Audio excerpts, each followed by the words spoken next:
atmosphere here in Fort Worth. Tough road test for the Sooners.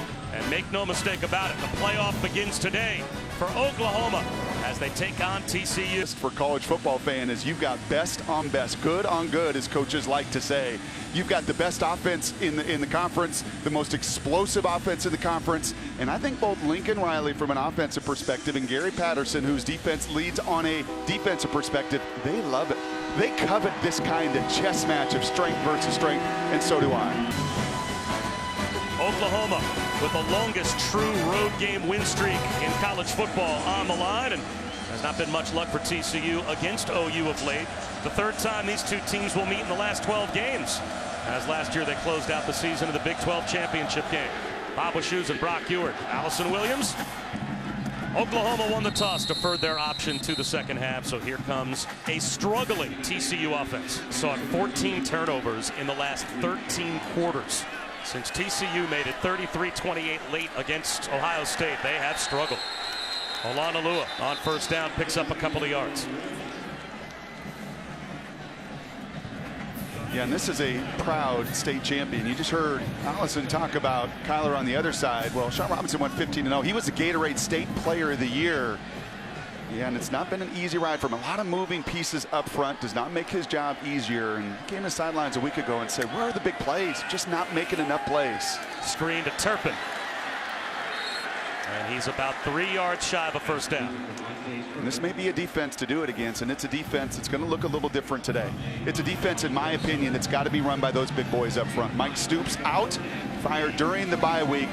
And I always judge a defense's energy on the road by their front four. I think they're the easiest tell to see how wired and ready they are to play.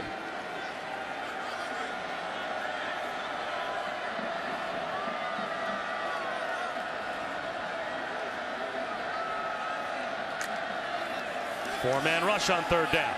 Robinson, long throw to the sideline, and he's got his man. Nigel Meekin with a first down catch out to the 39. Gain of 8. That's a big time throw now. That's all the way across the field. That's not a, hey, I got a struggling quarterback and let's just run a little bubble screen. That is a deep out from the far hash all the way across the field. That ball is in the air 35 yards on the money to move the chains.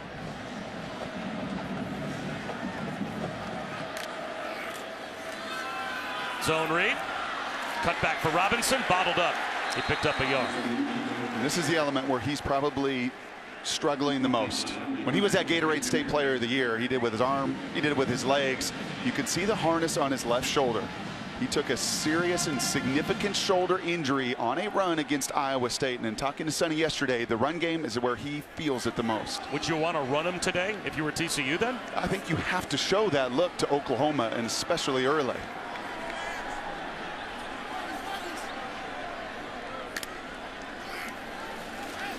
Olanalua fights his way through a couple of tackles at the line of scrimmage and pushes the pile for 2.5. So it will be third down and 6. True freshman Ronnie Perkins made the stop for Ruffin McNeil. Yeah, he's right in the middle, and he takes over. Not the first time he's done this. In fact, the third time that he's been elevated. A couple other times to head coach, this time to defensive coordinator. I expect a simplified plan. I think you'll see some freshmen you've not seen this year, and they want cleats in the ground and face masks forward, not the indecision they had in that shootout with Texas.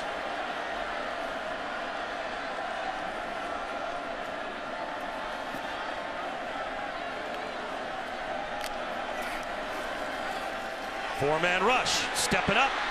Robinson flagged down, and he's brought down. So Oklahoma has a third down stop and most likely drew a holding penalty as well. Yeah, they did. I think that's going to be on the big right guard, Wes Harris, on a blitzing Curtis Bolton, something he does best.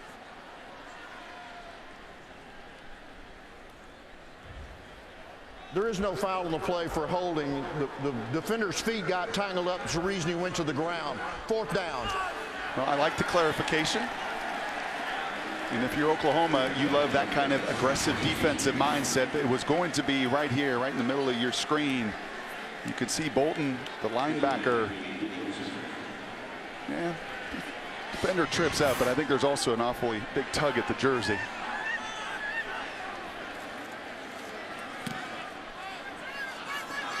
Short kick.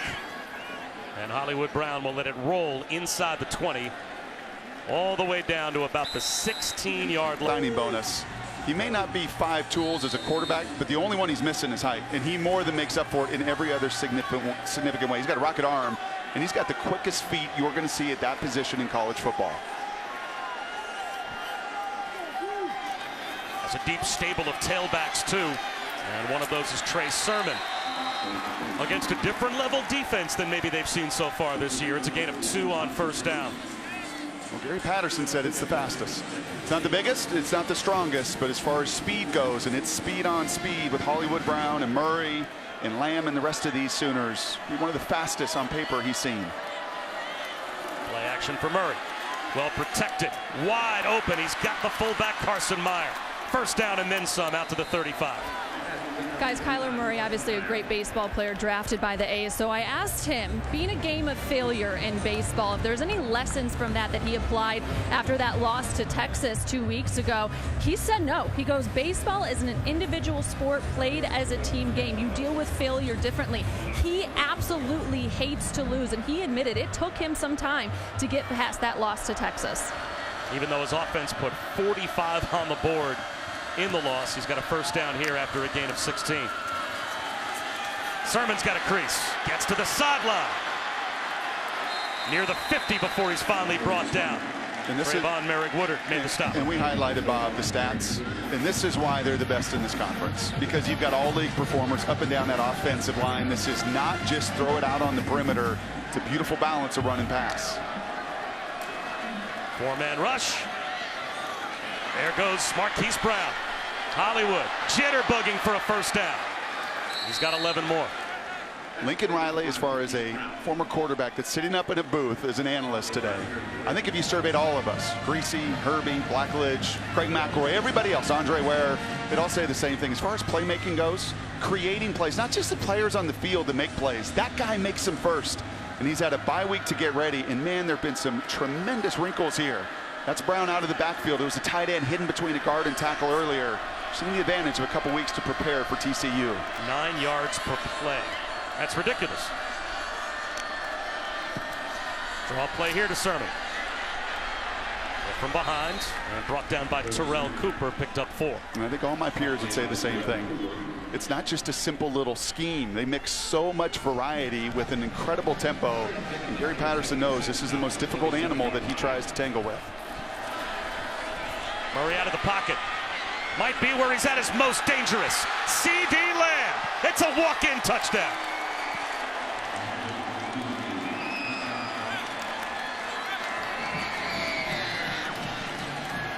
That was the tight end earlier hidden between a guard and tackle. This time it is C.D. Lamb at wide receiver, but this is the danger. And you're going to see C.D. come right across the field, and these linebackers and these guys have to come up. Once Murray breaks containment, there is no question. That is where he's most dangerous, and then it's gone. And you don't see green grass in open field against Gary Patterson's defense, really against anybody else. The touchdown is good. After the play, unsportsmanlike conduct on the scoring team, number 2 and number 5.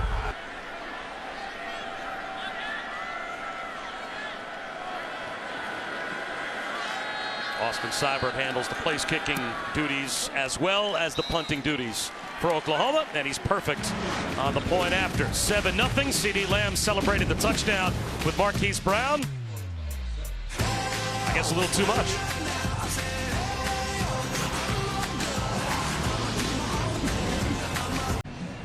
C.D. Lamb, Marquise Brown called for unsportsmanlike conduct on the touchdown celebration. Jim Blackwood, longtime on-field official and supervisor of officials in the WAC and the Pac-12, with us here at TCU. And Jim, the correct call? Correct call because it was choreographed, and that's why it was called. So even though it was not derogatory, even though it's not anything really negative, you just can't have that choreographed action? That's technical, but it was called because it's choreographed. Let's see what kind of field position TCU gets out of it. Turpin from the 2-yard line as Seibert kicked it deep from the 20. Turpin, he's got a lane. He's got the kicker to beat. There goes Kavontae Turpin. Touchdown, TCU. Exactly what these Horned Frogs need. They have to win that phase of the game if they got any shot today. At least I got it. Yeah, Allison had her TCU starter set on yesterday. She was equipped. Here's Marcelius Sutton breaking tackles and fights his way to the 30-yard line. Him picking a fumble, but an entire program that puts that negativity behind him. Impressive. Sermon for a yard and a half. If you're Gary Patterson on the other side, you know that these guys had a little extra time and they had some really incredible wrinkles on that first drive. 14 yards of play on that opening drive for a group that averages nearly 9 a play on the season, and way too many guys and way too many open spaces on that opening drive to see the Horned Frogs adjust, stay a little tighter in their coverage as best they can. Only a 3-man rush. Crosser is Brown. Extra step to the sideline that just can't catch him. Well, it doesn't look like his feet are even touching the ground when he gets in a full stride. Now, when you're a safety or a linebacker and you're dropping, you've seen shallow crosses. That is a concept that, well, Mike Leach, you're going to see tonight on the Palouse, where Sonny Cumbie and Lincoln Riley learned this. That's just what they call mesh. 2 receivers running underneath, and typically a safety or linebacker getting a drop and see it and then react and respond and still contain it. Not with that guy. You have got to be a step ahead.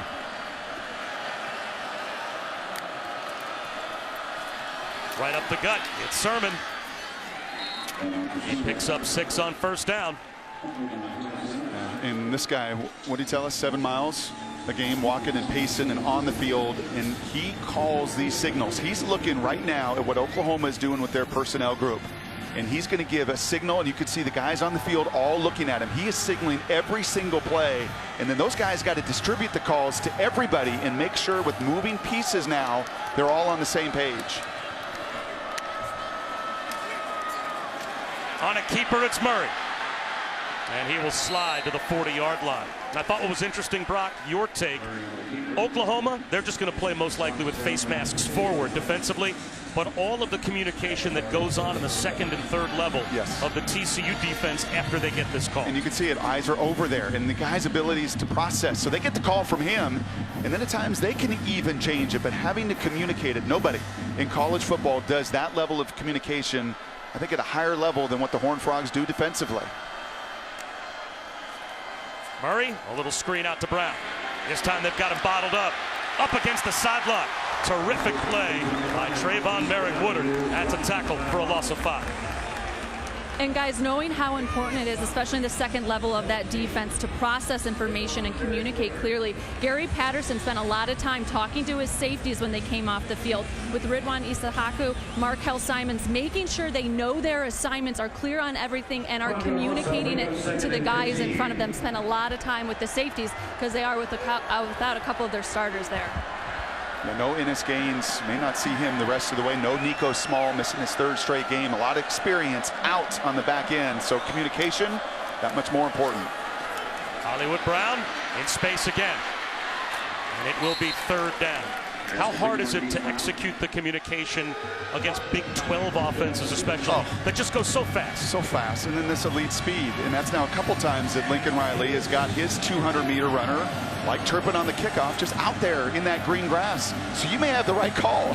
You may have even communicated it perfectly, but then you just have to react at the snap. With these guys as lightning fast, the sense of urgency has got to be way, way up. Well, no team faces fewer 3rd downs than Oklahoma. This is the first 3rd down they have faced today.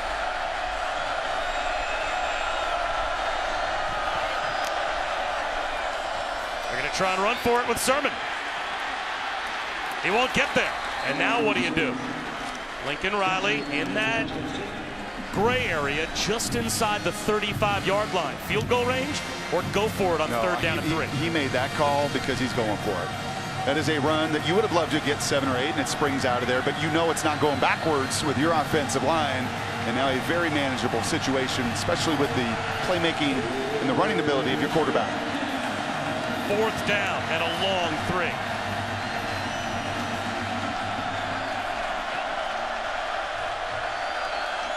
Play clock at 5.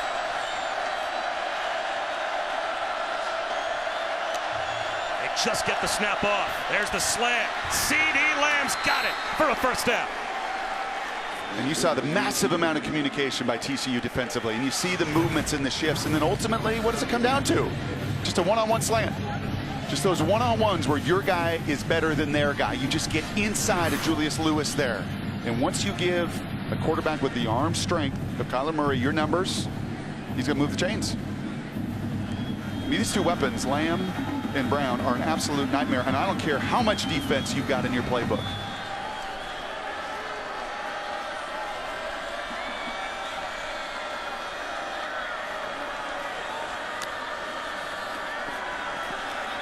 Murray has that one batted down at the line. That's his first incompletion. He had hit on his first 7 in a row. That is where they want him to play. They want to keep him right there. So often Lincoln Riley moves him, and it may just be a little subtle movement on play action pass, but to create a lane and to get the D linemen and linebackers moving, it's a savvy little nuance in Oklahoma's scheme. TCU would love for him to drop straight on that spot. They want to keep him in there as best they possibly can.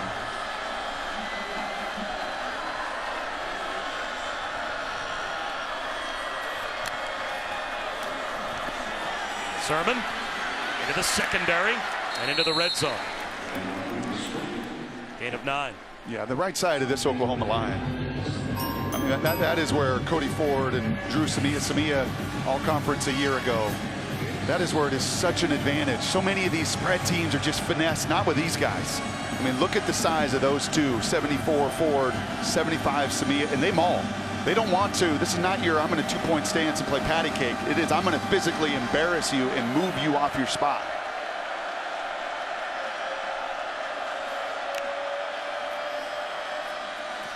Sermon hit right at the line to gain, and it looks like he's a foot short. Ty Summers, who spent his whole life as a linebacker, basically shifted to defensive end because of need this season, was there to make the stop. It's 4th down again for OU. No hesitation.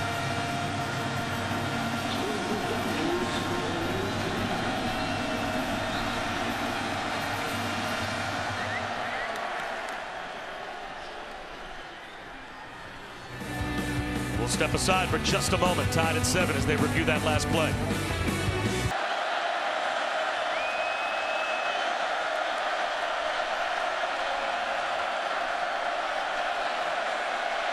Play clock down to 5. Murray under center. Quarterback sneak. Moves the pile. And he's got it. That's a couple times they've done that. And I don't know why more people don't do it. If Tom Brady, who runs a 5.7 40, can get under center, and I know a lot of it is feel, but you're talking about a world-class athlete in Kyler Murray that has such athletic feel for everything around him. That's a good move, and move the chains once again. 2 4th down conversions here for the Sooners on a very long drive by their measurements.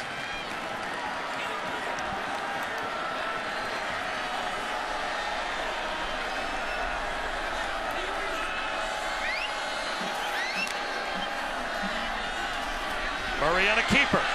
Gets to pitch. First down.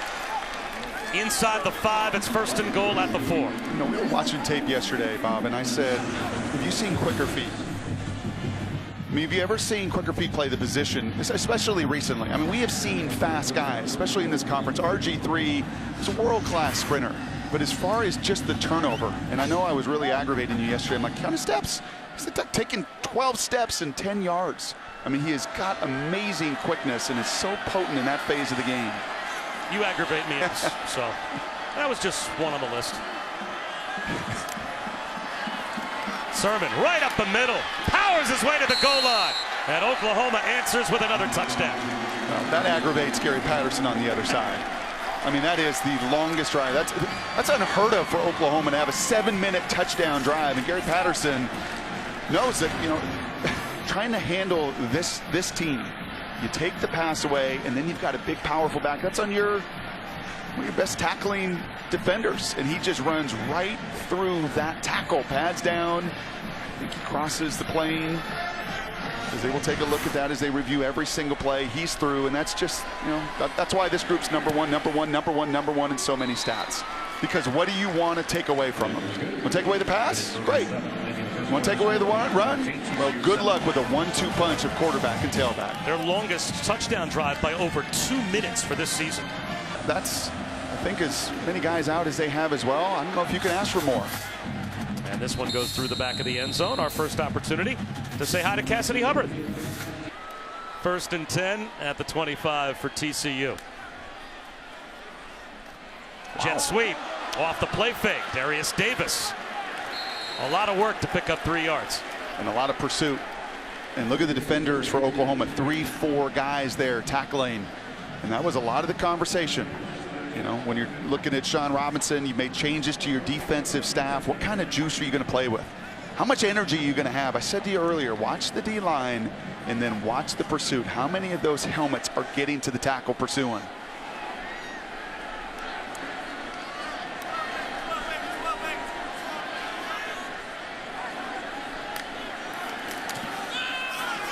Alua. And now it will be 3rd down and 5 for TCU. And this first quarter is going to be critical. You can see what Oklahoma's done against everybody, basically. Texas a week ago went down with an opening scoring drive, been so dominant, making everybody play catch up. And TCU struggling, turnovers, scoring differential early. And that, by the way, tremendous play by Gallimore on that 2nd down run. Exactly what they need in the middle of this defense.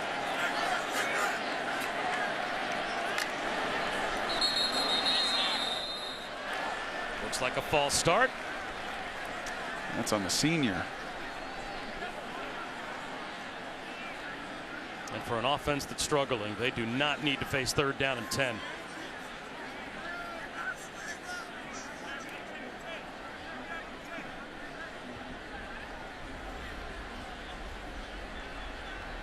Delay a game. On the defense, number 11 made a non-football move, causing the receiver to react. It's a 5-yard penalty. The yardage results in a 1st down. Wow. Well, again, we've got Jim Blackwood, who is our officiating expert, in the booth with us this week. A non-football move made by a defensive player. Explain that one. Well, it's a move that he simulates, but he really doesn't make, cause the offensive man to pull. So the offensive man outside started forward based on his non-football move. Yeah, throwing the arms up in the air. You mean that's not normal coverage technique? If it's designed false start to draw a offense, false start. Number 78. It's a 5-yard penalty. 1st down. Well, now the false start called against TCU, but after the 1st down was given based on the defensive penalty, that was a big call. So now it's 1st and 15. I'll tell you what, though, that is a heck of a catch. On that one, when the Rockets meet the Lakers later on tonight, LeBron's home opener, they lost their opening game on the road to the Blazers. As we start the 2nd quarter here in Fort Worth. Tipped ball, incomplete. Jarrison Stewart was open on the little slant from Sean Robinson, but it got tipped at the line by Kenneth Mann. 2nd and 15. And I know it was coming out of a quarter break, but just watch Oklahoma trying to get their call and line up. And just get yourself lined up. Too many times over the last few weeks, you can see the dominance there by Oklahoma in that 1st quarter time of possession. Get yourself lined up, but even late there. Middle screen, incomplete. It'll be 3rd down and 15 as Turpin was not able to catch the low one from Robinson.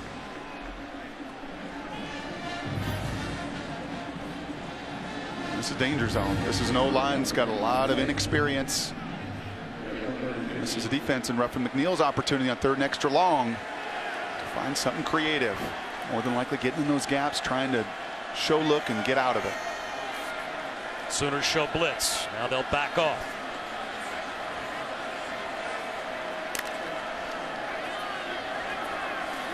Only a 3-man rush. Sean Robinson with all day. That ball's tipped and incomplete. Kenneth Murray in coverage, got his left hand on it. Oklahoma gets the stop. Now, it's not any spot any quarterback wants to be in. 8 defenders back there, and a nice job by Murray here, the guy they call K9, or at least Ruffin does. Nearly an interception. That's been another challenge, Jerry, for this defense. Just 5 takeaways on the year, 1 fumble. That's hard. You know how hard it is in 6 games to recover just 1 fumble. But a good 3rd down stop to get the ball back. Nunez with a wobbly punt. Marquise Brown, fair catch just inside the 35. Oklahoma back to the offense with a touchdown lead. ESPN.com/Taco Bell to see how your school can compete. A handoff on first down to Kennedy Brooks. He's into the secondary. He has a first down, a gain of 11.5. I can't believe you don't think I blend in with the student section here, Bob. Where was the purple lipstick? Where was the dedication? Hey, I was the one wearing cowboy boots in Fort Worth yesterday. You were rocking the sneakers. But thanks to the Dutchmen here. They're named after Dutch Myers, the spirit leaders here at TCU. And they taught me the cheer they've been doing since the 20s. Actually, it's kind of a funny story. It started as they were making fun of Texas A&M yell leaders, and the gibberish turned into a cheer they still do. They haven't had much to cheer about defensively so far, as Marquise Brown has another Oklahoma first down. And just, 13-yard run. And actually, look at that. He hobbles off. I think his lower leg got rolled up upon. That was a cool little wrinkle, little option route. Get the match on a safety or linebacker. Nobody's going to cover him. Just look at the way they move him around. I'd like to see Jalen Reagor on the other side. Get that opportunity. Be in the backfield. Be in the slot. Be outside. Get more opportunities. Get the ball to your best players. Kyler Murray over the middle. Calcaterra's got a catch close to a first down. Here's the tail end of that last play. You see the, ouch. That's a middle linebacker, Juwan Johnson. One thing Marquise has been is very dependable for a slight guy, usually because he's so fast, nobody can catch up to him. Johnson falling right on that ankle, something to watch. He has been Kyler Murray's favorite big play target. Hollywood Brown off the field right now, and it looks like delay of game called against OU. On the offense. The offense substituted late, and the defense was afforded an opportunity to match up. The play clock expired. 5-yard penalty, first down.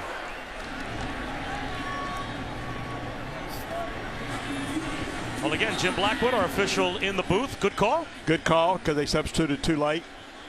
And the offense did. And it's not their responsibility. It's not their responsibility. It belongs to the defense. So first and 15. Play action. Murray rolling.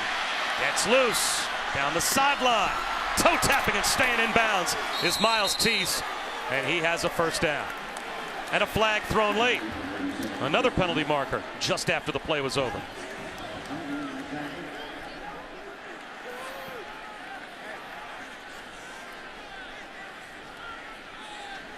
That might be man downfield. Ineligible man downfield on the offense, number 56. That's a 5-yard penalty from the previous spot. Replay first down. That's going to be your center there. And on that scramble, those linemen get about a 3-yard barrier, 4-yard barrier. They'll give you a little grace. But unfortunately, as the quarterback scrambles here, you watch the center, they call it on Creed Humphrey. And he doesn't know that. He's just working down the field. Yeah, and he's 4 yards past that line of scrimmage when the ball is released. So a must, you think, for the TCU defense now, as they have first and 20 for Oklahoma back to the 40-yard line. Caught behind the line is Kennedy Brooks. He may have gotten back to the line of scrimmage. It'll be second down and 20. Ben Banogu has been quiet so far. He makes his first impact play. That's going to kill Kennedy's average. 12.8 coming into this game. Got 13 on his first carry. But you're right. When you get a negative play on first down, that is what Gary Patterson said. First down is so critical to give you an opportunity to do what you want to do defensively. Only a 3-man rush. Kyler Murray avoids a sack. A little stutter step in the open field. Jets to the sideline. And he's inside the 30-yard line before stepping out at the 28. Gain 12, sets up third down and 8. You can see, Gary, that level of just containment, and it is so hard. Everybody says it, right? Against a dual threat quarterback, just keep him in the pocket. Well, just keep him in the pocket. It is so much easier said than done.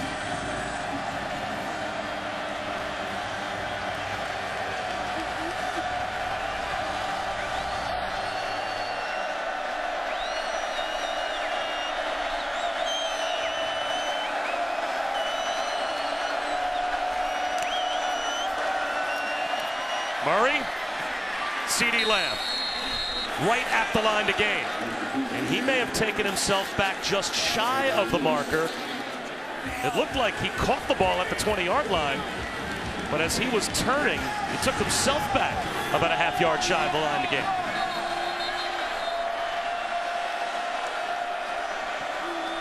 So now it is 4th down, and Oklahoma will go for it again. And this has been sneak. You saw it earlier. And that has been the call thus far, and not looking like it right now. Option. Kennedy Brooks, 1st down and then some. Inside the 10, at the pylon. He walks in for a touchdown.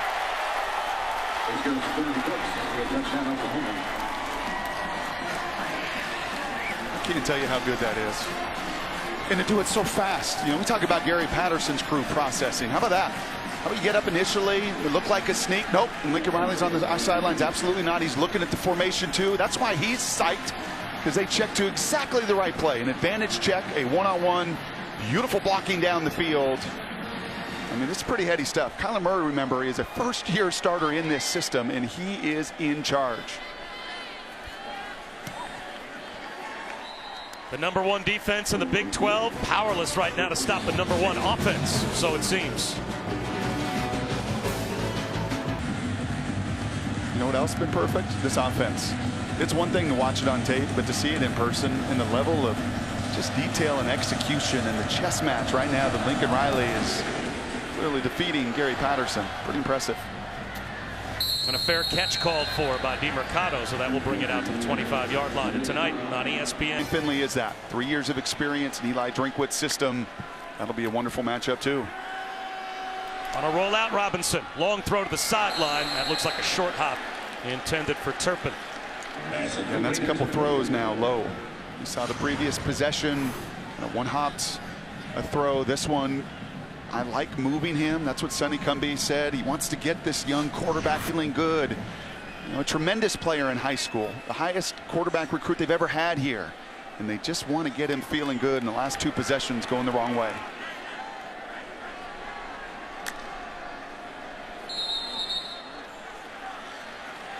Penalty against TCU. False start. Offense, number 78. 5-yard penalty. 2nd down. And that's a redshirt freshman flinching. A defensive lineman, a dominant defensive lineman at the high school level. 4-star recruit. And Wes Harris there, the right guard, just his 3rd start. And this offense cannot afford any of these negative plays, and especially self-inflicted.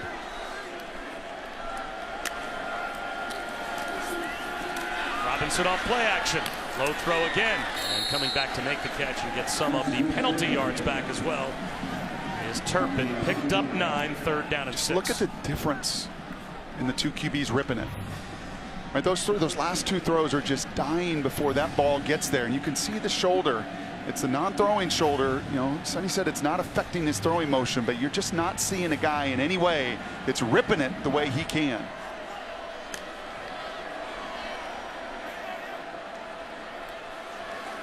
Play action again for Robinson. Floats one up the seam, and it's right through the hands of Khalil Houghton. Oh, that should have been about as easy an interception as Houghton will ever have. And it went right through his mitts. And that may be the decision that finally puts the backup quarterback in. I mean, that is just a move and a throw you cannot make. You're looking at the safety of the entire. It was a good 4-man rush, and it gets in his face. But that may just be the decision in the throw that gives Gary Patterson the opportunity to do what he's wanted to do. And that's give up the backup quarterback just an opportunity, and for Sean Robinson to get on the sidelines. Rugby style kick, and this one coming to the sideline, not a good punt. This is not going to change field position at all for TCU, as Oklahoma off the Nunez punt is going to.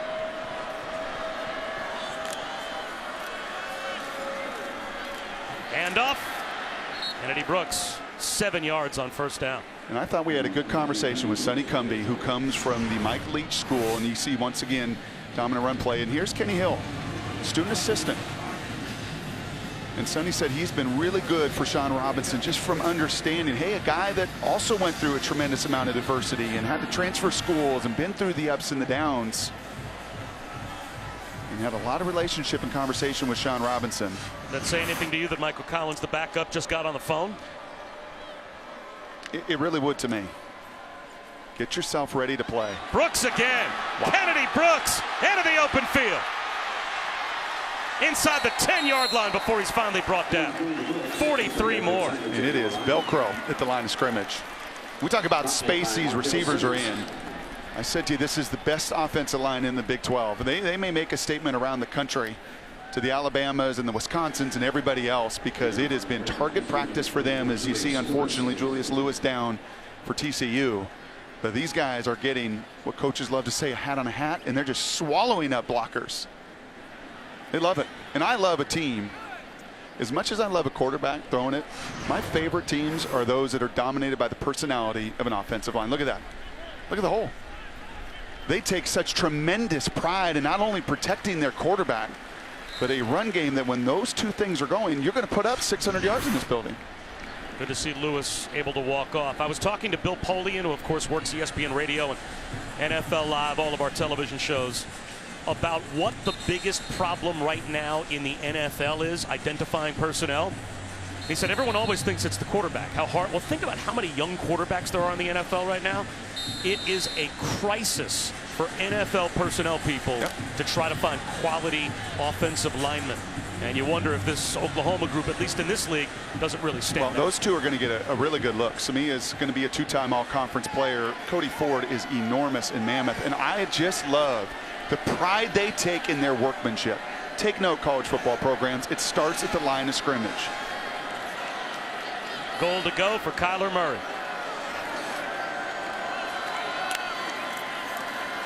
Play action. Floats one into the back of the end zone. Broken up. Well done by Noah Daniels, who just came in for Lewis. And he had the responsibility of trying to stay with CeeDee Lamb. And that's not an easy play. And off that heavy run, what do? Same action. You move everybody. You play pass off of it. And Kyler Murray can just throw from any angle.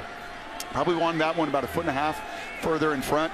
But that's what's fun about this quarterback, too. So when you fit him in the option game and the speed game and everything else with what they do, it's a nightmare. It's an absolute nightmare, even for a guy as good as Gary Patterson is coordinating on the other side. Quick hitter at the goal line into the end zone. Lee Morris, touchdown.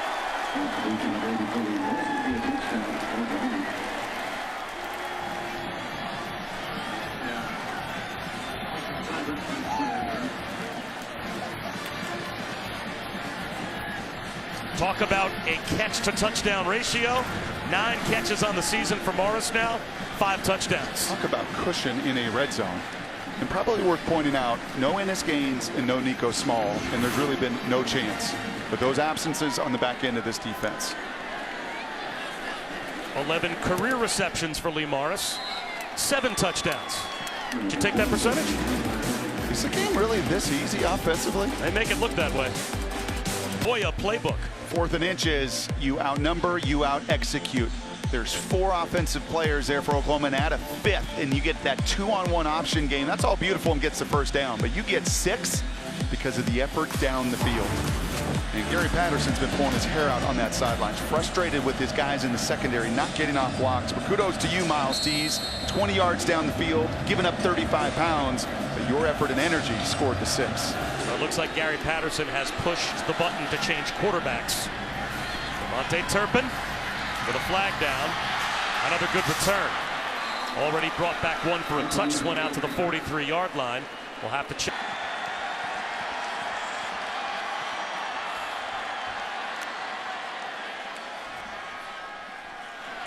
All right, thanks very much, Cassidy. As Turpin makes a simple 12-yard out catch from Michael Collins, the sophomore from New Canaan, Connecticut, transferred from Penn, getting a chance to play, and you can hear the crowd reaction. The backup quarterback can often be the most popular guy on any team when the starter is struggling. And here he is, out to the edge, and he just about got picked. Bookie Radley Hiles had nothing but green grass out in front of him if he could have held on. The smallest guy you're ever going to see wearing 44. It like wraps around his body, but boy, do they love the guy they call Bookie. And the true freshman there, he started from day one. He's an energizer bunny. He plays all over the field. I think he's at his best the closer he is to the line of scrimmage, reading and reacting, and nearly getting the 6th takeaway that Oklahoma's still searching for. If they add that level of takeaways with their offense, you'll see them in the Big 12 title game. Michael Collins wants a little tunnel screen. He's got Turpin down the sideline. At the pylon. Is he in for the touchdown? The officials getting together. It is a TCU score. Just a perfectly timed call. The screen, and I've been highlighting the Oklahoma lineman. I think he stays in there. Wonderful job of body control. Clearly crosses the plane. And does he have control of the football? You know, Bill Belichick doesn't let his guys do that. That's correct. For fear that ball in any way is a fumble, then it is a giveaway going out to the 20-yard line. He has control of that. That's a beautiful play. And man, to TCU, this building, that man right there coordinated his crew. That's a change he wanted to see at quarterback. But that was much more about the execution of a perfectly timed screen pass than it was anything else. So from a screen that almost... How it energizes a team, a fan base, a stadium. And you felt that even though it was a screen pass from Michael Collins, you just felt some juice in this building you've not felt for 3 weeks. A 3-time state champ there in New Canaan, Connecticut. And I don't know, he doesn't have the physical skill sets and the things that Sean Robinson has. But it's amazing when the backup comes in, the ball just seems to bounce your way, and sometimes calls go your way. Now, to me, the question is, what impact does it have on this defense? Can they finally get a stop? Because they have already in the first half allowed 288 yards of offense, and we're only midway through the second quarter. 4 possessions, 4 touchdowns for Oklahoma. Is that good? Really good when you consider the defense they're going up against is #1 in their league. Sermon, flag down on the near side of the field. He's caught behind the line.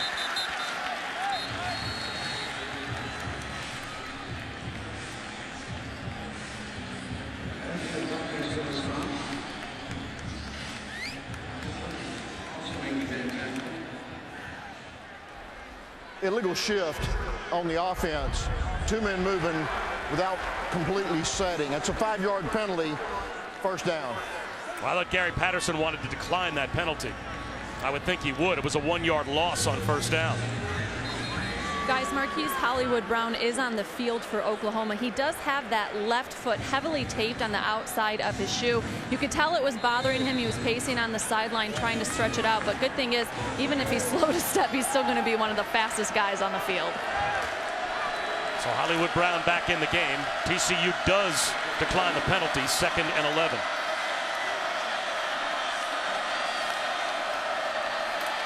Quarterback draw. Murray tripped up behind the line. Garrett Wallow, back-to-back tackles for loss, and it's 3rd down and a mile. That's really well played. The former safety turned linebacker, and the right call here. And this is a great chess match. And if you're watching Oklahoma wondering why are they taking a little more time, it's because they're trying to get their guys, Oklahoma, against Wallow and these TCU Horned Frogs out of position. And Gary Patterson's trying to call the right call to defeat that play, and it's just a terrific back and forth.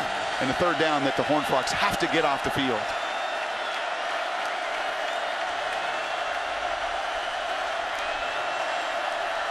Only a 3-man rush. Murray has all day, fires one right to the first down marker. And look who makes an impact from the trainer's table to a 3rd and 15 conversion for Marquise Brown. And that is just right over the head of said linebacker. Flag down, though. Illegal formation on the offense. Number 74 was lined up in the backfield. It's a 5-yard penalty. Replay 3rd down. What a break for TCU. They get another chance on 3rd down and long. And that's Cody Ford, the right tackle. And look where he is lined up here to where the line of scrimmage is. And that is typically a call that an official will tell that tackle beforehand. His helmet. Jim, where does his helmet be? You're that side judge. What is your evaluation? You're looking for the helmet to break the waistline of the player next to him. And it doesn't there as Cody is way off the line of scrimmage.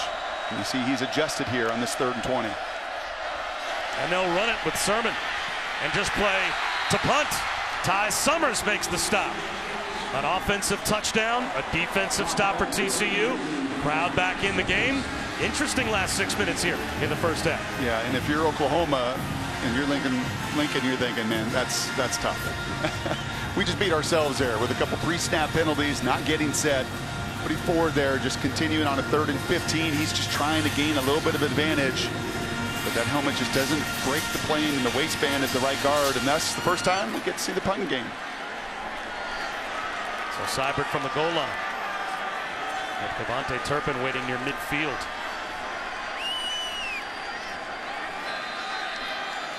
Play clock wound down. Delay of game.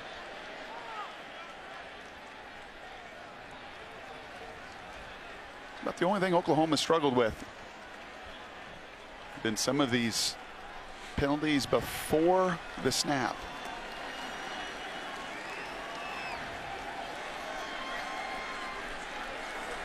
Delay of game. Offense. 5-yard penalty. 4th down. Any bye-week rust in terms of a tempo team? Hard you think a tempo team would be able to get it off inside of 40 seconds. Yeah, and I understand a little bit with the play clock because he's trying to get to the right play versus what Gary's calling, but not in this phase of the game. And now Seibert well into the end zone to kick it. TCU wants to set up a return for Turpin, and why not? He can be lethal. Will he get a block? Dances free. Devontae Turpin directing traffic all the way down inside the OU 35 before he is brought down. Lieutenant Colonel Fisher is an Oklahoma grad. He said, I wanted to send him a piece of good fortune and good luck for him and his team. Lincoln Riley said, I was overwhelmed by the gesture. Shot to the end zone, drops in. Jalen Reagor, touchdown. Speed. We is that it doesn't all just belong in Norman, Oklahoma. How about the statement made by Michael Collins, backup quarterback, takes a shot, back-to-back touchdown. Fisher, you can see after everything he's been through and still has to endure how much that relationship and sense of gratitude from Coach Riley meant to him as well. Great story. Here's Trey Brown on the return. Barely makes it to us. We stopped ourselves with 2 pre-snap penalties that really did damage to the last drive. Draw play, Brooks. Hit at the line. Maybe gained a half yard. Another tackle for Garrett Wallow.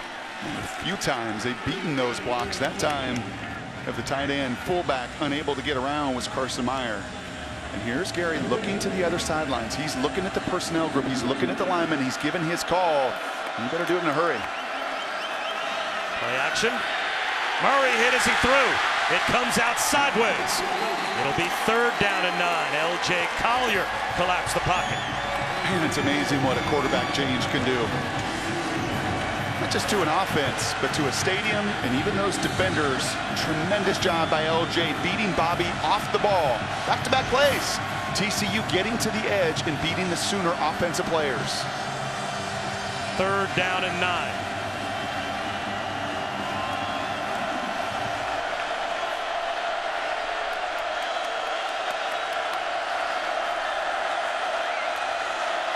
They stay committed to the 3-man rush.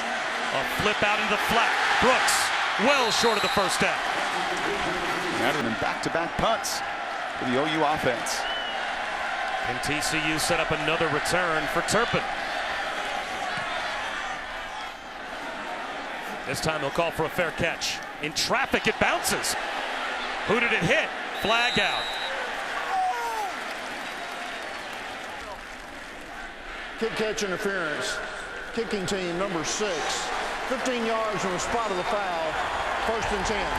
And Jim Blackwood, that's a big call. What are the ramifications, or what are the rules if you're a coverage player there, the room you have to give a punt returner? If you come to the front of him, you got to give him at least a yard. If you go to the side of him, you still have to give him an unmolested opportunity if he moves in either direction to make that catch. In any direction there, right? And it's on you as that cover guy. You've got to give him that opportunity. And Trey Brown did not. So Michael Collins, he's thrown 3 passes, 2 for touchdowns. It's not bad. He'll hand one to Darius Anderson here. To the 42. Brought down by Houghton. I'll actually mark him down at the 43, so it's a gain of 6. I think this is why Gary Patterson wanted to make the move. Not even as much as what Sean Robinson wasn't doing. That low throw scooped up by Stewart. You can see Lincoln Riley, he's halfway on the field yelling, thinking that ball bounced from Collins, one of his first real misses of the day. Side judge right on it. He felt like the hands were underneath. But that move is not just about Sean Robinson. That move, and you make a move at the QB position, it is about an entire team as well as the 50,000 in this building.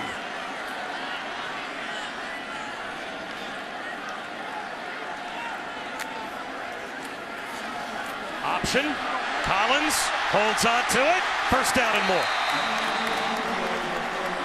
And it was a real difference of opinions because Gary Patterson, you know, in his mind as a defensive guy, says everybody's competing. He doesn't look at all the other nuances to it. Sonny Cumbie comes from the Mike Leach school of you don't take a shooter out ever, ever, ever. You let them shoot their way out of it. And there was some real conversation, I think, over the last few weeks. And ultimately, the head coach can and should win out when he wants to make that decision of change.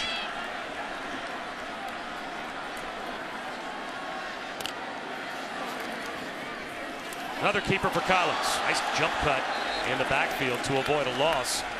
He picks up 3. Now, is it too much to put on a sophomore quarterback who was the backup? Too much to put on his shoulders to now ask him, hey, clock management wise, let's slow down and not give up the ball before hopefully the last couple of minutes runs out here and don't give Oklahoma another chance. Yeah, and I think Mr. Patterson owns a lot of real estate over there, so I'm sure he is screaming and yelling after he wipes his face off to make sure, yeah, you try to manage this and don't give Oklahoma any time back if possible, as they'll get the ball to begin the second half. Play action up, a handoff, and juking through the line is Anderson, and by Kenneth Murray brings up another big third down. Yeah, and you control it right here. You run that play clock down. You make sure you get to the right call here. The momentum coming in. You've turned it. You've turned it in this building. You've turned it on your team. Your defense has got more juice than they've had all game long. And you can see it. They have. They've made that decision, that call coming in later to manage this clock situation. And they could wind it down well under a minute here, still with all their timeouts. 3rd down and 4. Breaking a tackle, but getting bottled up is Anderson. You wonder if Oklahoma might now spend a timeout. It's 4th down and 3. Oklahoma has their timeouts. They're not calling them. So if you're TCU, just let the clock wind all the way down. That's right. You kick the field goal. Gary Patterson's looking over to the OU sideline, I think wondering, is Lincoln Riley going to spend a timeout? I'm a little surprised he's not, to be honest with you. And I know he gets the ball to begin the second half. But if I've got the #1 offense going and trusting my QB the way I am, I make that decision to find a way to get one more opportunity or put more pressure on Gary Patterson as well. And Gary Patterson will now call the timeout.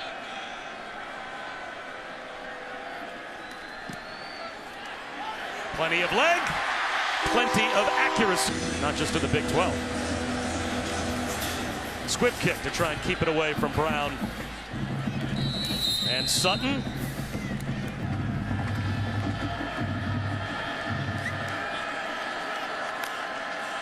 Murray's going to throw it with 8 seconds to go in the half. He certainly has the arm to get it downfield. And now he'll just throw it away and go to halftime with Oklahoma starting the 3rd quarter with the ball. The backup quarterback making an impact. Michael Collins pulling TCU within 4 after the break. It's the Capital One halftime report. Before halftime, as we take a look at our first half stats, brought to you by Charles Schwab. 4 possessions to start the game, 4 touchdowns for Oklahoma. They had a 3-touchdown lead, but TCU makes the quarterback. Was just too deep, too offset. That negated a 3rd and 15 conversion, and got to clean up the pre-snap penalties if you're Oklahoma. Touchdown kept TCU in it, and he gave them the short field a couple of times with other returns. And they'll run right into the heart of the TCU defensive front with Kennedy Brooks to start off the second half for 2. And that's LJ Collier just crashing down. It was being pretty good. It was Gary Patterson, sore throat and all, telling Allison what changed. We tackled. Garawala was tackling. Guys out of the secondary were tackling. Banagoo with a tremendous play on a 3rd down swing route. Takes everybody, and you better tackle well in space against the #1 offense in this league. Murray over the middle. Alcantara right at the first down marker. By the way, when you look at our clock on our screen, if you don't see the play clock, it's because there's a problem with the play clock inside the stadium here at TCU. So they're keeping the play clock on the field. Play clock doesn't come into play too often with either of these offenses. As on third down, they'll run that option. This got them the touchdown earlier, and it gets them a first down and more here with Kennedy Brooks. And you just outnumber your opponent. Right? It's the essence of option football. You just want to get a 2-on-1 somewhere and have, more offensive players than you do defensive players. And by the way, that shockingly was the first third down conversion of the game for the Sooners. 0-5 in the first half. It helped going 3 for 3 on fourth down, kind of negated that. But a third down conversion necessary out the gate.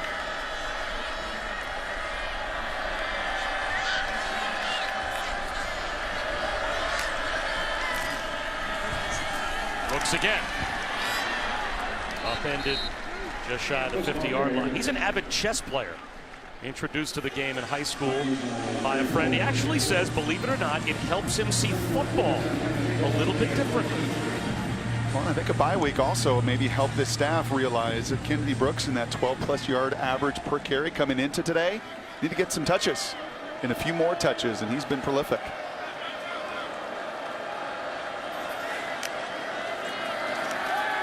Kyler Murray finds Brooks in the flat. Right at the line to gain. And they'll say without measurement that is a first down for OU.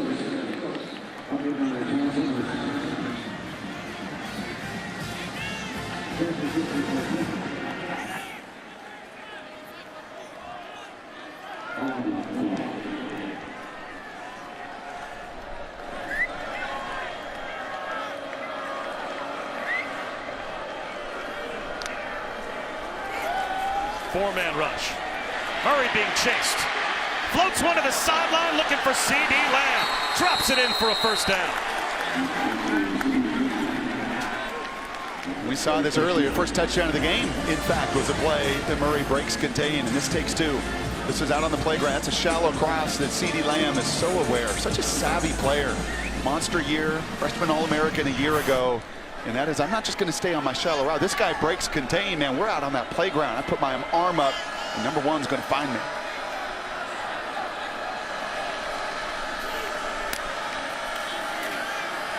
Quarterback run. Murray, he'll go down to the backfield. He'll take a loss of about 3. Again, Jim Blackwood is our referee in the booth this week. And Jim, when the play clock is malfunctioning and the officials have to keep it on the field, what are the mechanics of that? How do the players know what the clock is at? Well, the back judge is the one that takes the play clock at that point because the quarterback's looking straight down. He can see him. And at 10 seconds, he'll put both hands up like this. And when it comes to 5, he'll do this. And then they know they just got 5 seconds. That's enough guidance for the quarterback then to know that the play clock is winding down. And his hands go above the head, both of them at 10, and then just one hand at 5. Should not be a terrible issue for these teams. C.D. Lamb wants to throw it on the end around, bottled up, and has to throw it away. That's a really good play as he also gets it back to that down marker. And how many times do you see, well, actually in the game Thursday night, N'Keal Harry, big time receiver, run the same play, a double pass, and it's called, and you think, I got to throw it. Nope. You got to have the awareness, and you can see TCU on the back end of that. There is nowhere to go. Everybody is covered up and does the right thing and the smart thing, throw it away and save yourself 10 yards. There's Ben Banogu, preseason defensive player of the year in the Big 12, who stayed home.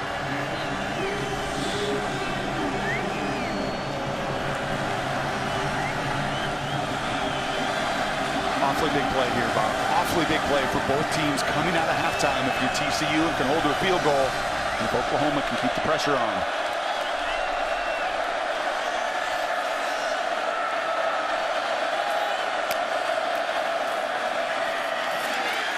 Kennedy Brooks, a pile up on third down.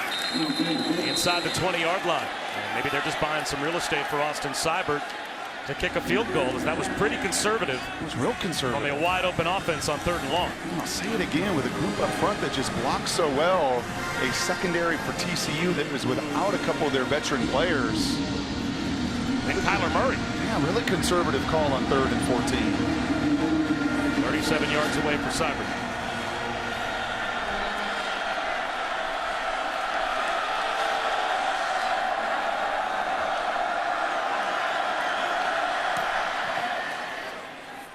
back up to a touchdown lead for Oklahoma. 31-24. OU with 3 on the first drive of the second half. The Pope. A surprise onside kick, a squib that's covered up. Heads up by Jalen Austin to cover it up. Great field position for TCU now after we check in with Cassidy. Thanks, Bob. DirecTV, more for your college football thing. Michigan State wasn't a weather delay, but they're back in action now. Shea Patterson finds Nico Collins for the Wolverines' first passing TD against Sparty since 2011. Michigan up 7-0 in the second, guys. All right, Cassidy, thanks very much. So great field position for TCU at their own 45 after what may have been a surprise onside kick. And a handoff to Olanalua for a couple of yards as we check our Wrangler player spotlight. And they have continued to put Kavontae Turpin in the spotlight. Why not? Look at the amount of total yards, 216 of 266. A senior saying enough is enough. This offense has been stagnant the last couple weeks, just 17 points. Going to do it in the special teams phase. And even on that tunnel screen, the huge play offensively to really ignite this group and a young quarterback.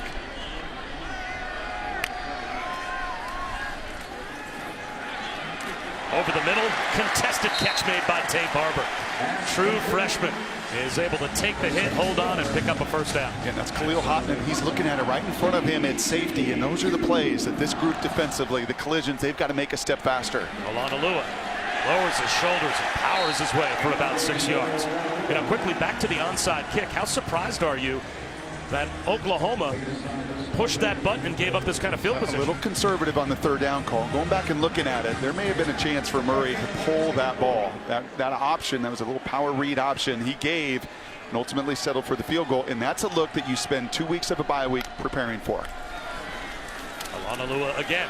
And what I mean by that is you've studied up TCU, you look at their return game, and he was trying to, it hit the ground, he's trying to get it up over that first wave and have his guys flying down to the second level and recovering it. But yeah, a very aggressive play after a fairly conservative third down call.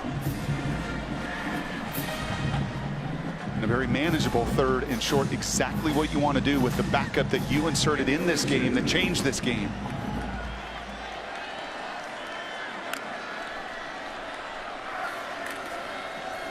Michael Collins on a keeper. Stiff arm, first down.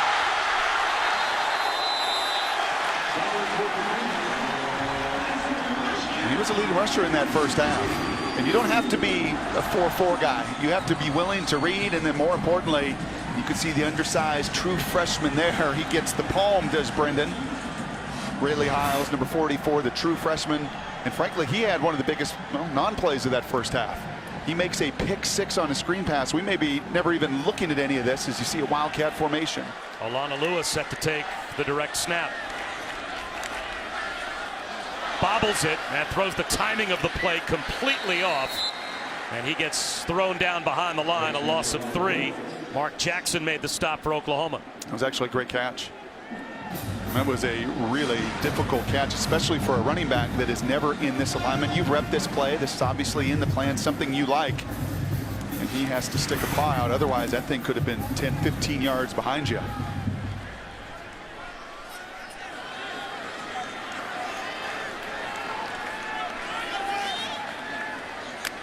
Turpin circles in motion. Olanalua gets to the sideline, runs a man over. Oh, he went beast mode on that carry inside the 25, down to the 24-yard line. And a lot of pre-snap candy there for the eyes of those Oklahoma defenders to lean to. And this has just been a straight little power game. This has been I want to make a statement. You're undersized, this Oklahoma defense, and I want to run it right at you here, the adjustment in the second half. That's the corner, Trey Norwood, that got freight trained by Shewo Olanalua. Low throw, incomplete. Intended for Jalen Austin from Michael Collins. 4th down and 7, and here comes the field goal group. Yeah, he's holding his hand a little bit gingerly. That was a miss. That was a really, you see some of the same scheme. That's why I love prepping for this game. Lincoln Riley, Sonny Cumbie, it's the same school. So you put 4 guys into the boundary. You had the curl route. He just misfired.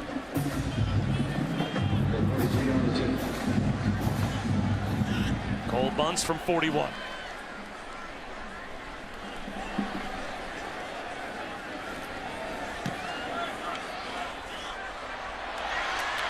just snuck it inside the right upright. We've got a 4-point game again.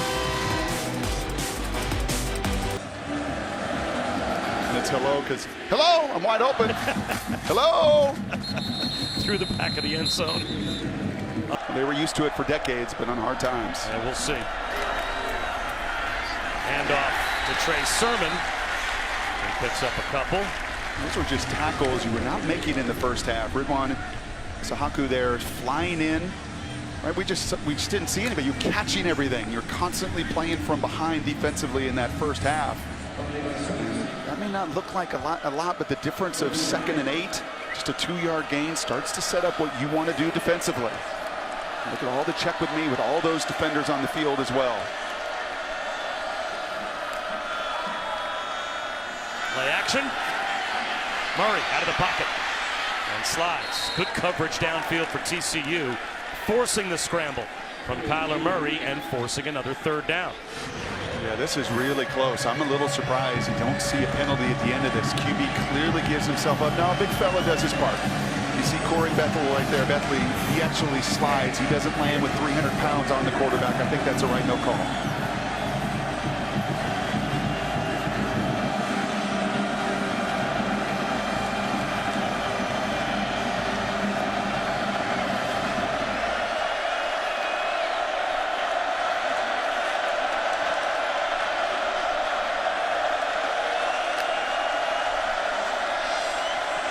Murray comes back to the near side to at least his 2nd, if not his 3rd option on the play, and is able to find CeeDee Lamb for a 1st down. Such a difference of picture of a young quarterback who had a curl flat on the other side, the hello route, and he just stuck on one. You're exactly right. He's looking all the way to the right. He comes back across the field, and it's the ball positioning. It can be dangerous to look to one side of the field and come back. You have to have a lane, and then you better have perfect ball precision, exactly what Kyler has on a huge 3rd down conversion. Again, the play clock still being kept by the back judge on the field.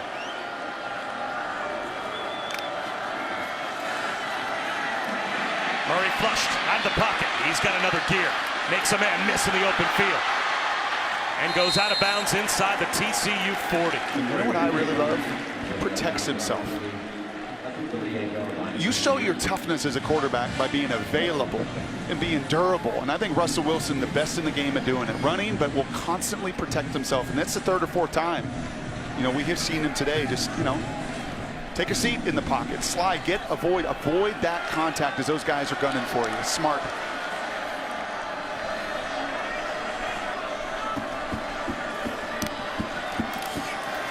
Little Statue of Liberty, backdoor handoff to Trey Sermon for a 1st down. How about that no-look handoff from Kyler Murray? Was that tricky? You can see it. He's just hiding it from the defense. That's pretty good. Pretty good. Could be pretty poised. Not a lot of people around you. Well done. Bullet pass up the seam. Morris. Touchdown. 27 yards. All he does is what? Score touchdowns. That's it.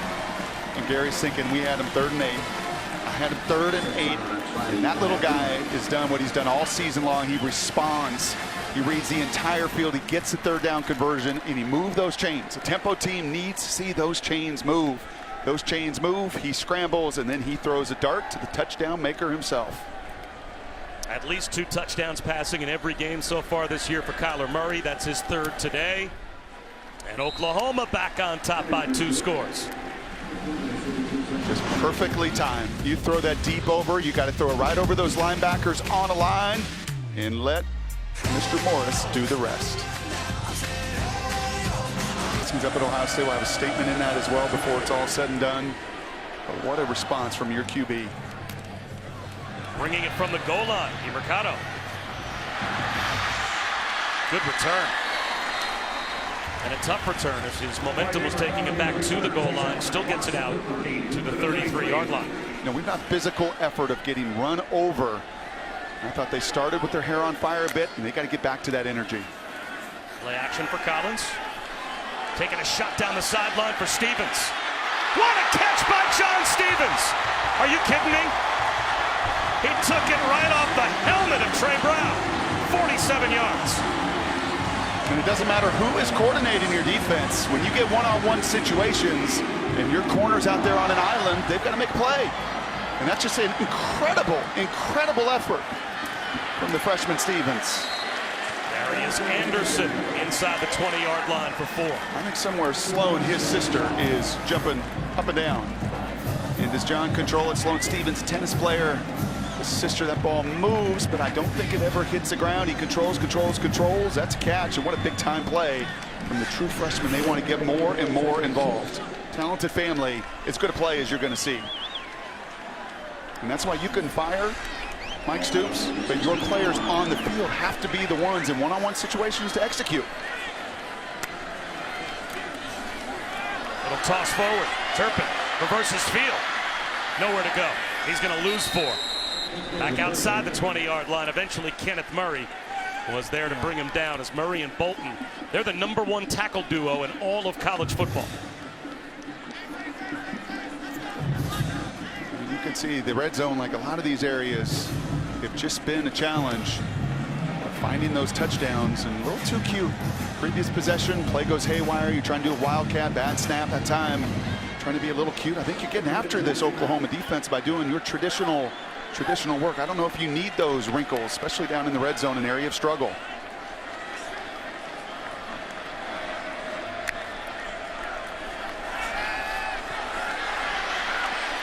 Collins underneath. Collins Hunt couldn't hold on. And there again, it's another little picture. You've seen it on back-to-back drives. You know, Michael Collins comes in. He's played beautifully, especially all things considered. His first significant action. You know, the previous third down, he's got Turpin underneath. That time a 3-man rush. And what would have Kyler done on the other side? He'd have created. He'd have moved around. And Michael probably will with more reps and more experience. That's part of the challenge of playing somebody that's not been in this environment ever before. Cole Bunce looking for his 3rd field goal to make it a 1-possession game again. From 38. Missed it wide right. Boy, after the deep catch from John Stevens to come away empty, hurts TCU. Problematic the last 3 weeks. Great QB name. Ty Gunn.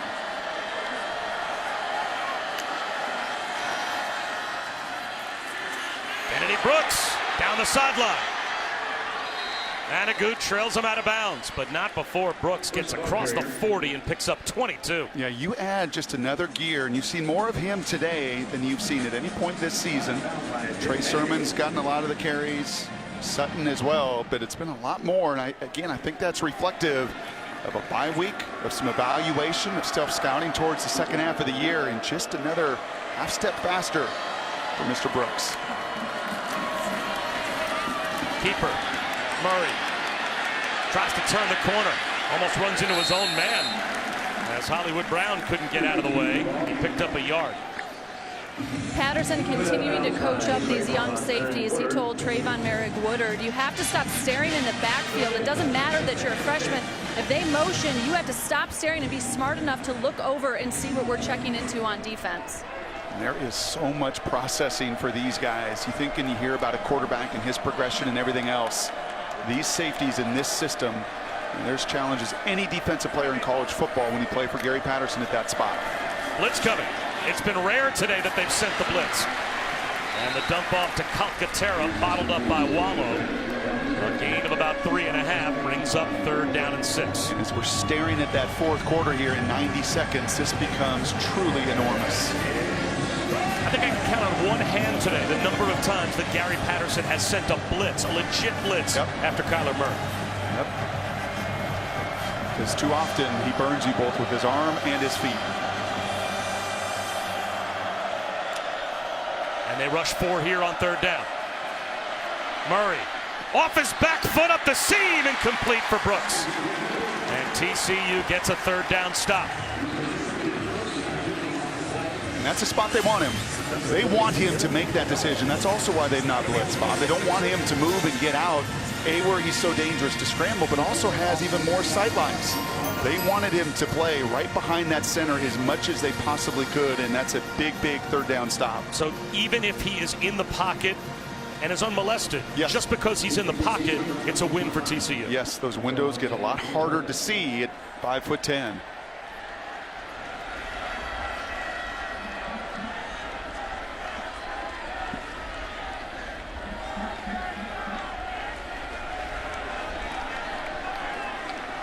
Low snap.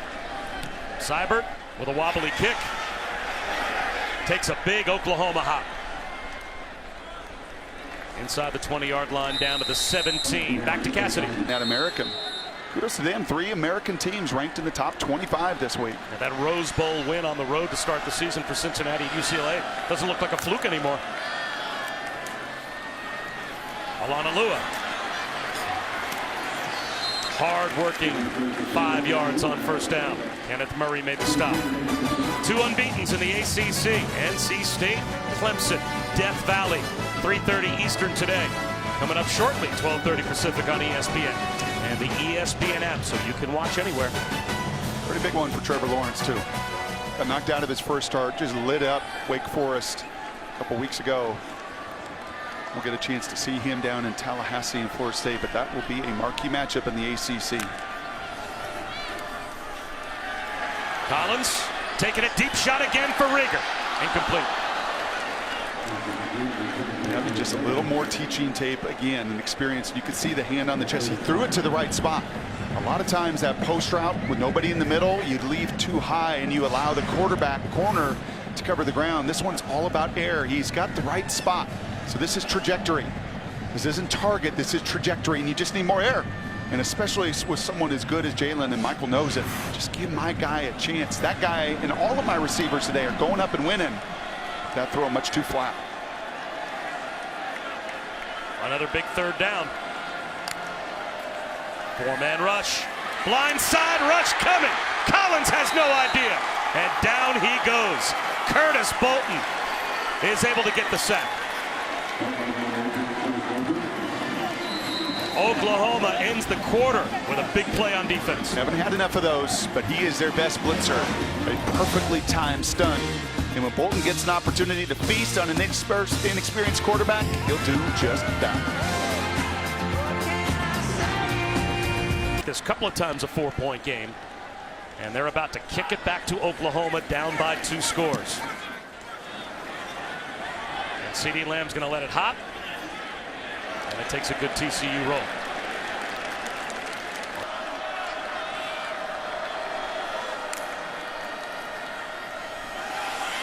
Run it with Brooks. He's down the sideline again. Another chunk run for Kennedy Brooks.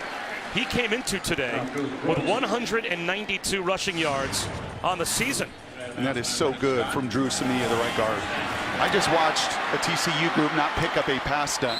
And when you're doing it and run at full speed, as Samia does there, he not only blocks the first guy, the little line stunt comes in, he mows him out of the way, and that is a lane that Allison on the field is running for 15 through. Even in her cowboy boots. 146 for Kennedy Brooks. And he'll try for more here. And he'll get 2 more.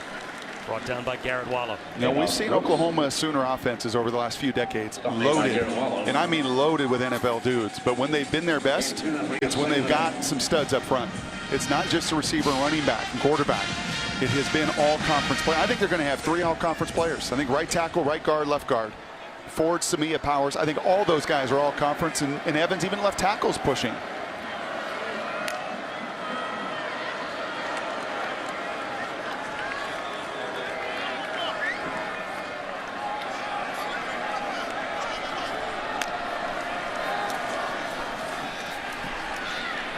Great footwork by Brooks. How about the balance to keep his feet underneath him and pick up another first down? Down to the 33. He's got 14 more. Yeah, and that's right through Garrett Wallow, the middle linebacker, converted safety. He's only 205 pounds. You can see it. He's in position. Gary Patterson, if he could talk right now, and he can't because his voice is gone, he would say this is the difference. In the first quarter, we didn't tackle. Here in the fourth quarter, you know, starting to get probably worn down a little bit by this heavy run, this big offensive line, and that's a tackle you got to make, and one that Brooks ran through on a career afternoon. Well, the redshirt freshman just about doubling his rushing total for the season. And they'll go to Trey Sermon. He has a cutback lane. Sermon inside the 15. Stays on his feet for the OU touchdown.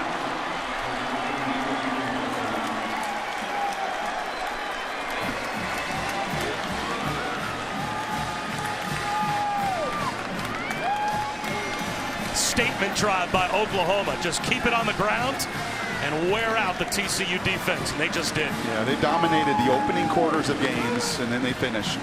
And even that shootout, down 3 touchdowns in the fourth quarter, made the comeback all the way back to ultimately lose by field goal, and Gary knows it. You know, he's looking at 2-8 against these guys in 10 matchups with them. Nobody has tested him and done that to his defenses. But when you run and throw it, hard to defend. Kennedy Brooks with 163 yards rushing. Sermon's got 88 and 2 touchdowns of his own. 302 on the ground for Oklahoma. And you're yelling at him, no, 2 points, my team. I just hit the button. Through the back of the end zone on the kick from Cyber. Incredibly physical affair down on the bayou.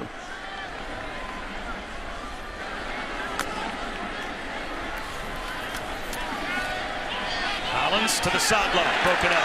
Well diagnosed by Trey Brown. Jumped in front of Rager. You know what? We watched a quarterback change ignite the team. A building and everything else. So you're seeing in that play right there by Trey Brown. I think you see this defense is going to be infused by their offense. And just that symbiotic nature between them that you always think about. You look at all these stats of offense or defense and you put them in a vacuum. They're not. Many times the play of your buddies on your team can ignite you one way or the other. Keeper for Collins. Has a first down. Out to the 42-yard line. Still a lot of time on the clock. 12.5 minutes to go. I will say this for Oklahoma and for Lincoln Riley, who made that coordinator change. Your group defensively has got to be more physical. They've got to get bigger and stronger in time. Speaking of which, Darius Anderson runs for another TCU first down, picks up 11. And that's pretty emblematic of it in that front seven. Too soft too many times. You can stream college football all season long on ESPN Plus. So start your free trial today by downloading the ESPN app or visiting ESPNplus.com.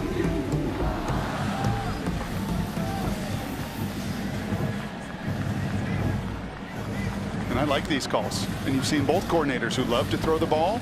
You've seen them really over the last 10 minutes of action do an awful lot of running.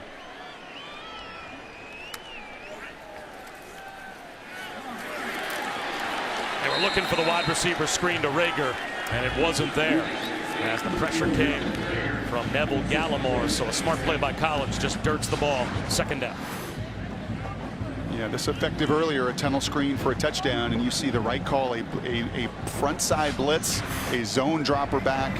The Lincoln Riley, one of those rare head coaches that calls plays. And I'll tell you, I love his patience. I love that he's got so many weapons, but in this game, when the game was really on the line, over the last 3 or 4 possessions, he's been willing to do this, run the football. Anderson makes it a manageable 3rd down and 3. And Sonny Cumbie doing the same, and both of them do it 100 times more than Papa Leach in Pullman, you know, who just doesn't typically do that very much.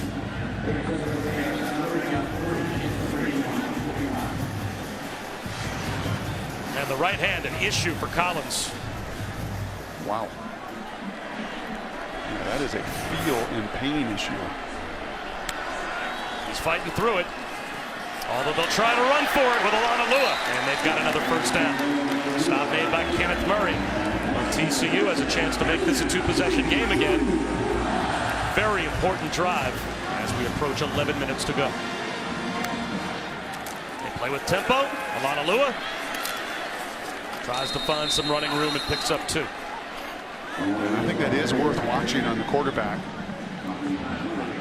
You know, I don't know, I can't say and look at the deep ball that he missed, but that totally affected it. But yeah, he knows it. And if it gets to a point, obviously, where you just don't get feel, you know, your thumb, more on your thumb than necessarily, he's not looking to add any water to it. It's more your thumb is where your grip is, necessarily more than the padding of your thumb that is just ripped for him. But any of that can absolutely get in the way. And you see that's uncomfortable. Any chance you could put a glove on it, as quarterbacks over the last 8 to 10 years or so seem to be more and more going to a glove on the throwing hand. I don't know if I'm giving high fives to my buddies. Yeah, I think Tom Brady probably the one in a playoff game that got a gash that required stitches and everything else and played through it. And this is one of the more significant factors to me on this defense too. Neville Gallimore, we've not called his name a ton, but he's one of the rare 330-pound guys that they've got in their defense, in that front. They just got to be more of a factor. You know, as I studied this tape and you know, watched them defensively, and especially that Texas game, and then talking to people in and around their program, you know, you made a change, and you made a change defensively. And to me, it wasn't as much scheme as it was just your physical presence in your front seven that has to grow. Play action. Collins. Inaccurate throw. He had Tay Barber and led him a bit too far. 5 straight incompletions for Michael Collins. Yeah, and that's bothering him. That's really bothering him. And it's really hard to say exactly that is why he's misfiring, but when he's focusing on it and he's concentrating on it, any distraction, not a good thing for a young quarterback who's never been in this spot. And now a big 3rd down. Quarterback draw. Are you calling that play on 3rd down because you think you're going to go for it on 4th down? And because you've missed 5 throws. Because you're just not in rhythm and feeling good about that passing game. But yeah, you've got to go here. At what point do you think maybe going back to Sean Robinson becomes an option if his hand is just too injured? Yeah, I think the first thing, you're exactly right. I think you may try a glove before you make that move. Well, they're going for it on 4th and 7.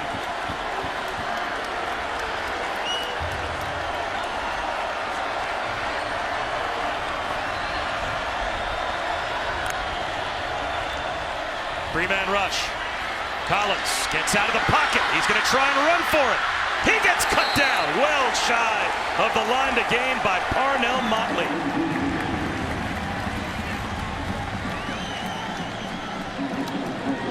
Oklahoma takes back over. Courageous effort from Michael Collins. Just didn't have the chance to get there. Back to the offense for Kyler Murray. TCU has to get a stop on defense.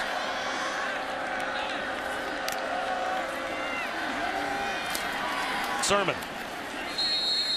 5 yards on 1st down. And there's your run again. All these fun weapons, and it's great to have toys, isn't it? But ultimately, you need the foundation, and the foundation of any great offense is the line of scrimmage. I said to you earlier, Bob, if I could choose a personality of a team and a position group that's the most dominant, give me an O-line. Give me an O-line. They start games fast. They love to close games out. I just love the mindset. You just see it. They take pride in their craft. And when you can lean on those 5 guys in that group, you have yourself a chance every week. They'll run it again with Sermon. He's got another 1st down, dragging tacklers to midfield. Again, the play clock is being kept on the field by the back judge. That's why you don't see it on the screen. But Kyler Murray sees the back judge, and he puts that hand up, knows there's only 5 left on the play clock, so they are now able to work the clock. Yeah, and whether it's Sermon or Brooks, you know what they see? They see some gaping holes. They see Samia and Ford and Humphrey and Powers and Evans and those guys up front. Even again on that last play, you got 6 in the box. Doesn't matter. Those guys are owning their initial block, and they're getting to the 2nd level and creating so much movement.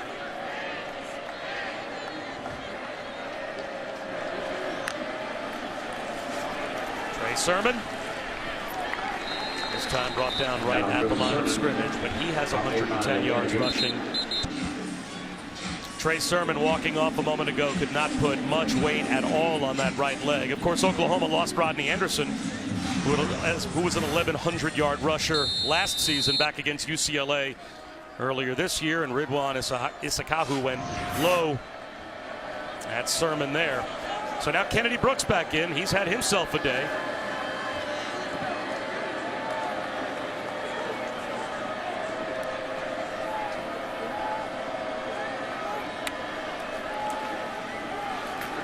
Brooks on 2nd down from midfield, barely gets back to the line of scrimmage. Juwan Johnson made the stop, so a must 3rd down stop here for TCU. How about 41 rushing attempts for the Sooners today? Here's Kyler Murray, here's Hollywood, here's all this speed, CD and everything else. But they know But if you're going to play two safeties and you're going to do all that you want to do, you're going to commit to running the football 41 times, 24 passes. That is it, and Mr. Patterson and crew.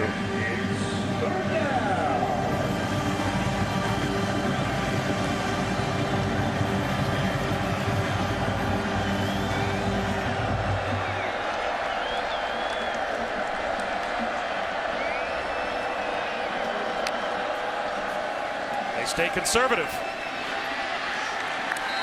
It'll be 4th down and at least 6, if not 7.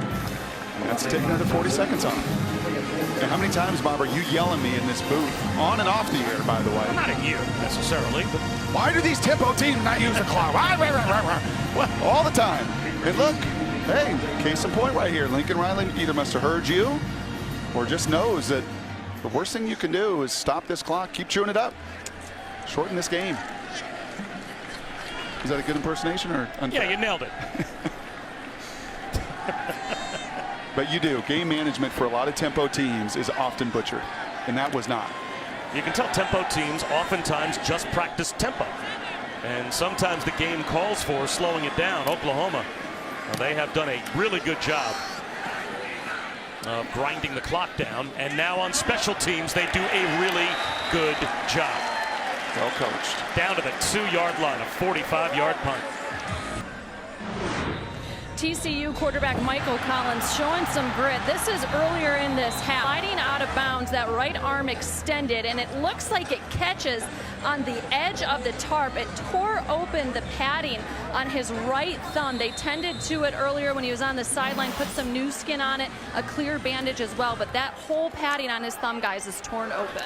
And he is trying to gut it out from the end zone here, throwing a stop and go down the sideline, underthrown and incomplete. Intended for Rager. Trey Brown was there. Yeah, and I think that is impacting him. That was a beautiful route. And I love getting your best players involved. It was actually a deep out, a throw. His first completion came in one of those out routes to the field, and that's one. And where that most affects you is just your grip. You just don't trust your grip to both rip it, and then on that one, that ball's got to be in there 50+ yards with the speed of Rager and just woefully underthrown. And he's missed on 6 straight.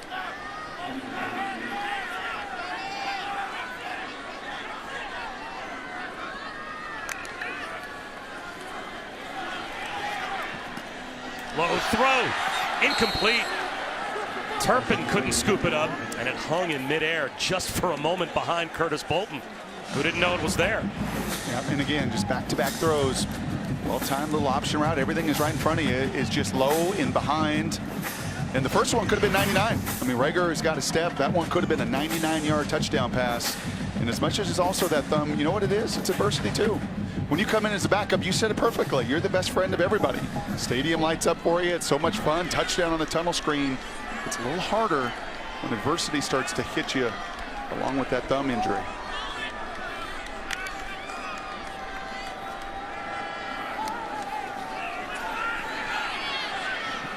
Intercepted, picked off by Motley. Parnell Motley out of bounds inside the 5.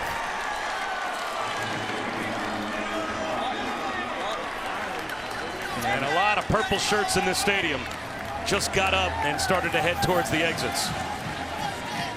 Kind of a similar concept there, a little option route. The first one you saw the misfire. This one he's expecting receiver to run. Receiver does the right thing. He settles down. He can feel the corner outside. Look, he settles it down, but the quarterback loses sight. He loses awareness and vision of everything around him. And Motley with just the 6th takeaway of the season for Oklahoma. But it comes at closing time. And for Michael Collins, more and more experiences to bank. A lot of them positive early. But obviously that one sends folks home. So a chance for Oklahoma to extend the lead. I formation with Kennedy Brooks.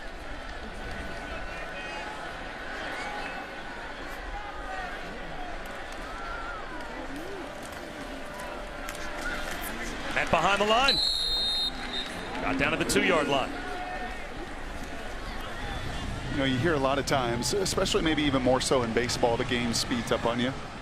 And I think for Sean Robinson, the normal starter here for TCU through the first half of the season, you saw that. You felt the weight of everything, the game speed. Now Michael Collins comes in, and when you're the backup that can do no wrong, stadium's cheering for you, you're not thinking about any of that stuff. And Kyler knows as a baseball player how games can speed up on you, and you just watch his game today.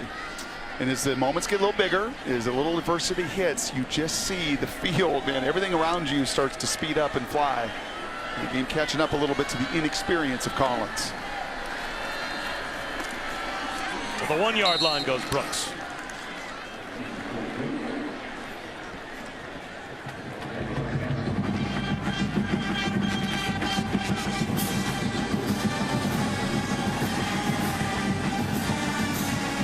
I'll be fascinated to watch Kyler Murray. Just in the years to come as a top 10 baseball player, to do this and to make this game look so easy as a first-year starter, to fill the shoes of Baker Mayfield and everything he did for year after year after year. Count me as one that's going to watch him just competitively and athletically what he's going to do for the Oakland A's. Murray to the back of the end zone. Touchdown. It is Carson Meyer. And he holds on. Took a hit. As Banagou with some good sportsmanship for Kyler Murray, his 4th touchdown pass. Yep. Well timed, well conceived, and Banagou, that little arm around his dude, you're just a baller. Is he limping and favoring a little bit as he's coming off the field? He's just a gamer. I mean, he's just a guy that has played so much ball in his life. Football and baseball and basketball. His dad was a stud quarterback at A&M. And you just know those guys, like Trace McSorley. You know, when Trace McSorley came on the scene, we said the same thing. He's just, the guy has just got game.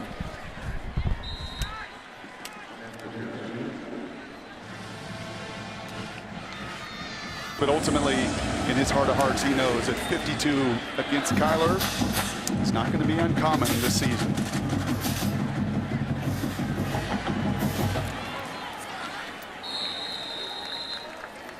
Guys, a lot of coaches have a get back. Coach Patterson has what I'm calling a get your voice back coach. This is Whitney McCartney. She's a member of the equipment staff. She's tasked with following Patterson throughout the game. One of the things she always makes sure she has, throat lozenges. Patterson notorious for losing his voice during the course of the game.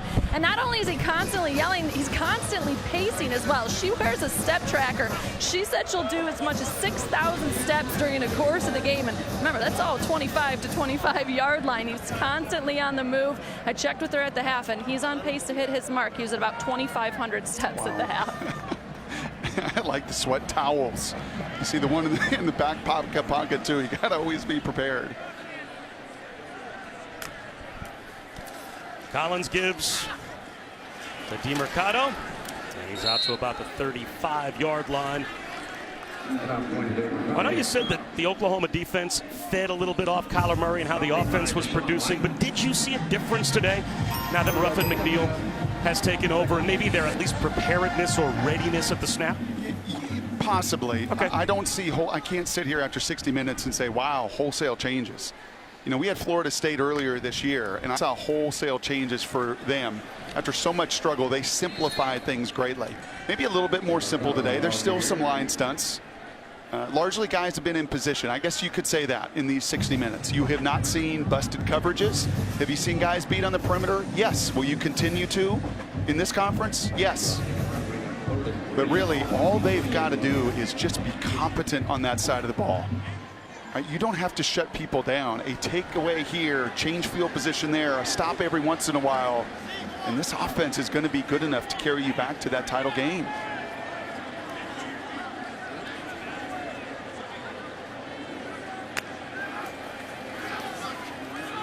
They run the option, the pitch out to DeMercado. And he is short of the first down by a yard. Holden made the stop. And kick off your Week 7 Sunday NFL Countdown, 10 a.m. Eastern on ESPN tomorrow. The crew breaks down how Tom Brady and the Patriots can take advantage of Khalil Mack and the new monsters of the Midway. Plus, Randy Moss ranks this week's best catches from college football. And you got Mossed. Sunday NFL Countdown at 10 a.m. Eastern tomorrow morning on ESPN. I will say one more thing, too. The effort and just some of the energy and some of the pursuit. And I'll tell you, if Brendan Radley-Hiles takes that pick six that he had in his hand and he catches that thing, and this game's 35-7, you may be having a different conversation about that defense. But I thought all in all, effort pretty good. Is this Oklahoma team a college football playoff team, though, in your opinion? When you start to look at the top 5 to 7 teams in America, are they on that level? I think Alabama, Georgia, Ohio State, Clemson, I think they've got all more balance. And then you get kind of beyond them, and you get to LSU. Maybe Notre Dame, I'd probably put a step ahead as far as just a balanced team. But you look at that schedule at Texas Tech, it's always difficult to go into Lubbock. We'll see whether or not Cliff's got enough healthy bodies there. They'll be favored in every one of those games. And obviously West Virginia at the end. Weather conditions, but that's where your ability to run the ball, especially offensively, if they play to their ceiling, they'll be in the Big 12 title game. If they play to their ceiling, and we'll see whether or not Texas can do it over the back half of this season as well. But that's familiar territory. They've won 11 of them. You know, they're very used to that. They're very used to having that mindset of a playoff begins now. What I thought was interesting about the remaining schedule is our FPI has them at least 65% to win every individual game, but the same metric says they're only 20% to run the table and win them all. Sure. So it just goes to show you, you can be right now, at least on paper, a decided favorite against all the remaining opponents, but just because there's so much football to play, that same metric says you're a 1-in-5 shot just to win those games, and they have to win them. We know that. They're not making the college football playoff with another loss. And I think that's because those analytics and the algorithms look at just some of the defensive inefficiency and kind of look at those numbers and realize, you know, run the ball, play elite defense had been more than 20%, but that elite defense been the harder part. Sports Center with SVP after Rockets Lakers and after the buzzer on ESPN. Kirk Herbstreit will join the show. He'll break down the day in college football, a recap of how the National League pennant was won, a World Series preview tonight. Sports Center with SVP after the NBA at 1 a.m. Eastern, 10 Pacific on ESPN and the ESPN app. Gary Patterson falls to 2-8 against these guys. Been his nemesis. That's about it. But everybody else he's had his way with. There'll be a lot of now conversation about the quarterback position and what you do moving forward. If you're TCU as well, I think you're talking bowl game this year. That has got to be the goal and a lot of the conversation. And for Kyler and crew, they're absolutely talking playoff. And they got enough weapons offensively with Lincoln Riley to do some damage here in the back half of the season. Well, Lincoln Riley has an offense that's just a machine with Kyler Murray running the show. And we'll certainly keep our fingers crossed for the health of Trey Sermon. They already lost Rodney Anderson earlier this season to an injury, but they're loaded in the backfield, still have a stable of running backs and a different level playmaker or quarterback. And hard to find a better schemer that knows how to utilize all that personnel and is patient enough to play to the strengths of his team as well. For Brock Ewart and Allison Williams, I'm Bob Wischusen. 52-27. Oklahoma wins here in Fort Worth over TCU. So long from Fort Worth. I'm going to send it to Kevin and the guys in the studio.